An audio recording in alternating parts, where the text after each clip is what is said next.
이 학교법인이나 사찰 소유에 매각이 되고 나서 재매각된 경우, 학교법인이나 사회복지법인 사찰 소유 재산이 경매로 매각되는 경우는 낙찰받고 나서 매각 허가 전까지 주무관청이 허가를 받지 못하면 입찰보증 몰수되고 배당재단에 포함이 돼서 재매각 절차가 진행이 된다는 걸 우리가 알아야 된다. 그래서 학교 법이라든가 사회복지법인, 종교 재산, 사찰 소유 재산 이런 것도 사회복지법인 이런 사회 같은 경우는 우리가 낙찰받을 때에는 주무관청의 허가가 없으면 매각 불허가 되고 입찰보증 몰수되는 게 조심해야 된다. 그러니까 주무관청의 허가가 있어도 매도나 담보 제공이 가능한 거, 학교법인이나 기본재산 또는 사회복지법인 사찰 소유 재산이 매도하거나 담보로 제공 등 할 때는 관할청의 허가를 받아야 된다. 허가를 받아야 된다.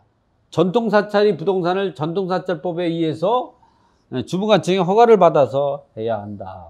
허가를 받아서 매도나 담보를 제공해야 된다. 또 항교재단, 사회복지법인도 마찬가지다. 이렇게 향교부동산도 향교재산법에 의해서 주무관청의 허가를 받아야 된다. 시도시장 허가를 받아야 된다. 국가유공자의 재산도 마찬가지다. 보건처장이 허가를 받아야 된다. 공익법인의 재산도 마찬가지다. 사회복지법인 재산만. 이런 사람들이 이 사람이 허가를 받으려면은 허가를 받은 즉 채무자가 동의를 해줘야 되는데 채무자가 동의를 안 해주죠. 그래서 못하는 거예요. 채무자에게 돈만 많이 주면 해주겠죠. 농지취득의 경우는 농지취득 자격증명을 받아야 된다. 허가구역에서 토지 허가를 받아야 된다.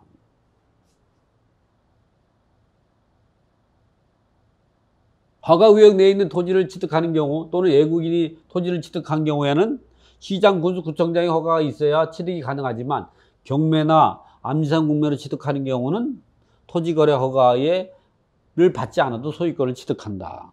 학교법인이나 사찰 소유 등이 매각되면 이렇게 생각해라.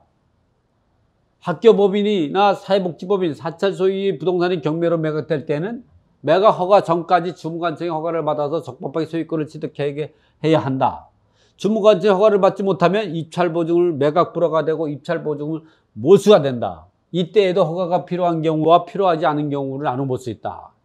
이게 주무관청의 허가를 얻어야 소유권을 취득하는 경우, 경매법원이 경매시청 채권자가 매각 명령하기 전에 적당한 시간까지 주무관청이 처분 허가서를 제출하도록 명하고 있다. 다만 주무관청이 허가를 받아 근저당을 설정한 경우에는 그러하지 않는다는 거죠. 그래서 주무관청의 허가는 경매 개시 요건이 아니고 경매 신청 시에 그 허가서를 제출하지 아니하였다도 경매를 기각할 것이 아니다. 주무관청이 허가 없이 매각 대금을 납부했다고 하면 그 대금은 납부는 효력이 없고 무효가 된다. 낙찰자가 주무관청의 허가를 받지 못하면 소유권을 취득할 수 없다. 내용은 대법 2002-4353 판결 내용을 보면 법원의 임의경매 절차에서 사회복지법원의 기본재산인 부동산에 관한 낙찰이 있었고 낙찰 대금을 완납하였다고 하더라도 이 주무관청의 허가가 없었다면 부동산에 대한 소유권은 낙찰자에게 이전되지 않는다.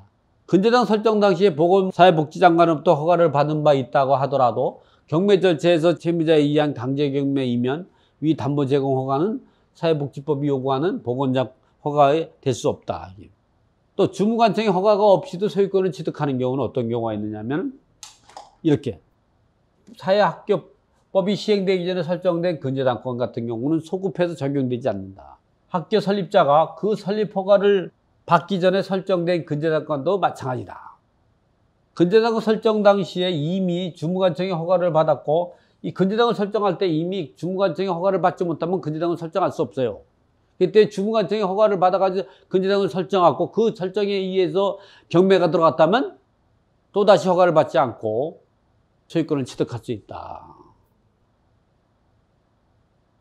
또는 이렇게 경매를 신청할 때에 주무관청의 허가를 받아가지고 경매를 신청한 경우는 낙찰자가 매각 허가 전까지 또다시 허가를 받을 필요는 없는 거다. 그러니까 우리가 보면 이 주무관청의 허가를 받기 전에 이미 설정된 근저당권 그러니까 전소유자 근저당이다. 이미 설정이 개인 명의로 있을 때에 근저당이 설정이 되고 사회복지법이라든가 종교법이라든가 이런 사찰로 소유로 넘어갔을 때라고 하면 인허가 받기 전에 허가 받기 전에 설정된 근저당권에 의해 경매 들어갈 때는 또다시 허가를 받을 필요 없다.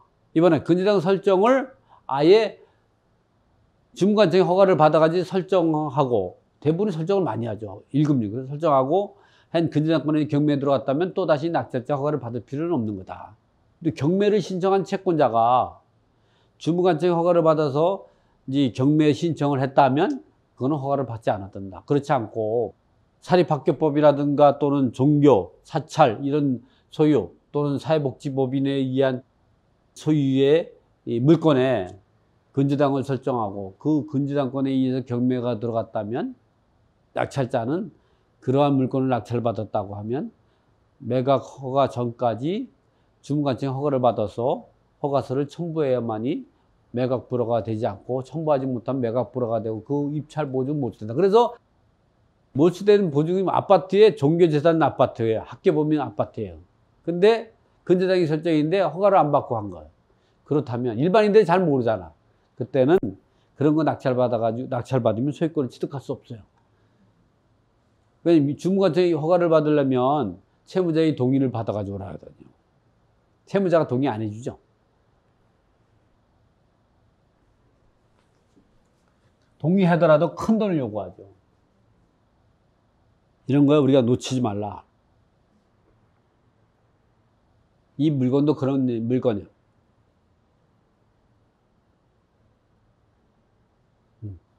다 사차 소유, 다 이렇게 해서 입찰 보증 몰수 당한 거예요.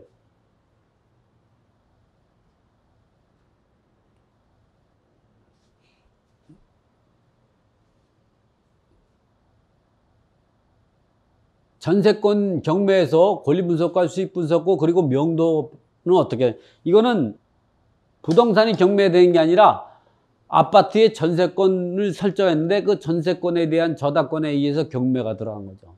또는 전세권에 대한 가압류에 의해서 그 가압류권자가 본안 소송을 통해서 전세권에 대한 압류이 추심 절차를 거쳐서 경매를 신청한 거. 전세권에 의한 경매예요.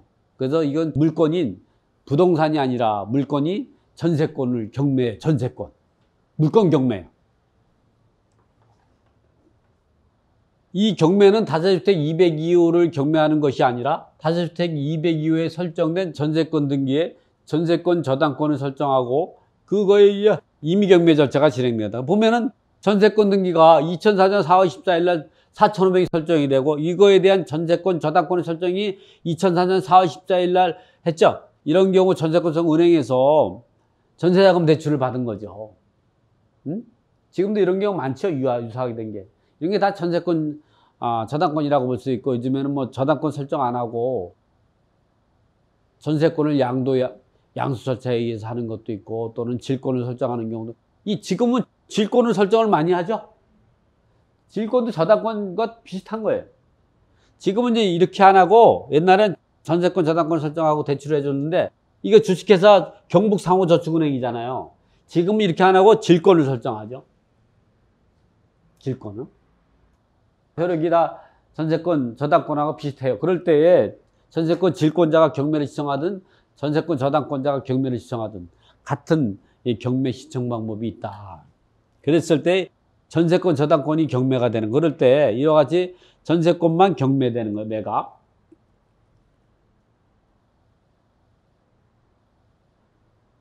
전세권 경매에 의한 권리분석과 수익이 얼마나 남아있을까? 4,500만 원 전세권을 경매로 낙찰받으면 전세기한 동안 낙찰자가 거주할 수 있고 기간이 만료되면 이 전세권을 낙찰받으면요 또 명도도 해야 되는 거예요. 명도. 전세권자가 거기 거주할 수 있죠? 그러면 전세권자를 명도소송을 통해서 근데 명도소송은 낙찰자가 할 수가 없으니까 명도는 임대인을 대신해서 채권자 대의에 의해서 명도소송을 제기해야죠.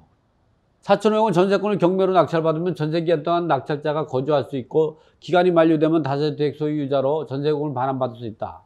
이 전세권, 그러니까 집 임대인, 집주인에게 전세보증 반환받으려면 임대차 계약기간이 만료돼야 돼요. 전세권 전속기간이.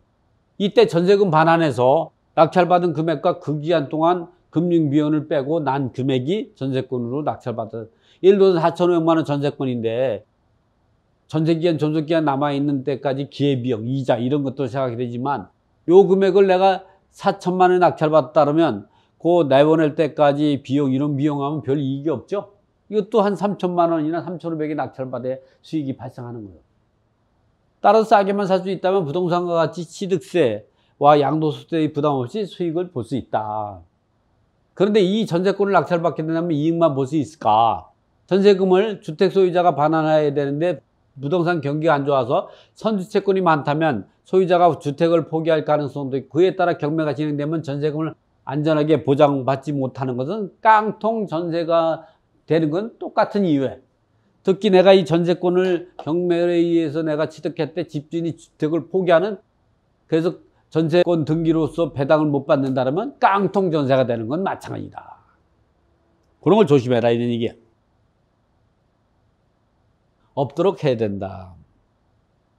전세금은 언제 반환받을 수 있을까? 주택 소유자에게 전세권 취득과 갱신 거절의 통지. 전세기간이 2003년 11월 30일, 2005년 11월 30일이고 낙찰받고 잔금을 지급하게 된 날짜는 2005년 10월 13일이니까 전세권을 부기등기로 이전받고 주택의 소유자에게 전세권 갱신 거절을 통지하면서 종전 전세권자에게 대해 명도 절차를 진행한다. 이때 명도를 반드시 해야만이 지금 살고 있는 게 지금 불법 전세권자죠. 내가 전세권자니까 이럴 때에는 명도 조차를 해야 되는데, 명도는 이 그 전세권자가 할 수가 없어요. 주택 소유자가 할 수 있어요. 그러니까 대법원 판례에서는 전세권을 낙찰받은 사람은, 전세권자는 불법 점유자하는 사람을 직접 명도소송할 수가 없어요. 그러니까 소유자를 대의해서, 채권자 대의해서 명도소송을 통해서 강제 집행 절차를 진행하고, 그 강제 집행을 한 상태에서 돈을, 전세보증 반환 채권을 받아야 된다. 그러니까 우리가 아파트 낙찰받을 때 명도소송을 통해 인도명령을 통해서 강제 집행만 하는 게 아니죠. 이사비용 주고 내보내는 것처럼 전세권자도 마찬가지 이사비용 주고 내보내고 주택을 빈 주택으로 만들어 가지고 집주인에게 전세보증을 반환을 청구해야만이 집주인이 지급하는 건 마찬가지다. 이런 내용을 좀 알고 있어야 되겠다. 이게 전세권 경매다. 나머지는 책의 내용을 한번 좀 자세히 보시면 되고,